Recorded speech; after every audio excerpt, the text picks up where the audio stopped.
అసలు ఎందుకు బాధపడుతున్నావు? నేను మాట్లాడేది నీతోనే. నిన్నే. నీ ప్రాబ్లం ఏంటో చెప్పనా? నిన్నెవరో వదిలేశారనో లేకపోతే నిన్నెవరో మోసం చేశారనో అయితే కాదు. ఒక అన్వర్తి క్యాండిడేట్ మీద నీ ఫీలింగ్స్ ఎమోషన్స్ వేస్ట్ చేసుకున్నావని నీ బ్రెయిన్ హార్ట్ రెండూ యాక్సెప్ట్ చేయలేకపోతున్నాయి అంతే. వాళ్ళు లేకపోతే నువ్వు చచ్చిపోతావు అని తెలిసి కూడా నిన్ను వదిలేశారంటే నువ్వున్నా లేకపోయినా నువ్వు చచ్చినా బ్రతికినా వాళ్ళకేం ఫరక్ పడదు మావ. ఇంకా నువ్వు ఇలాగే సాడ్ స్టోరీలు సాడ్ స్టేటస్లు సాడ్ పోస్టులకు లైక్ కొట్టకుండా పోయావనుకో, వాళ్ళేదో గొప్పగాను నువ్వేదో చెత్తగాను వాళ్ళు ఫీల్ అవుతారు.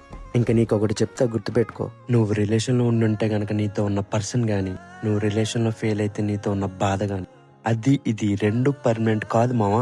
అయినా లైఫ్ అయినా లవ్ అయినా ఏదో గెలవడం కాదు, మనల్ని మనం కోల్పోకుండా ఉండడం అంతే. ఇది అర్థమైన రోజు ఏ ప్రాబ్లం అయినా ఏ రిలేషన్ అయినా చిన్నగానే కనిపిస్తుంది.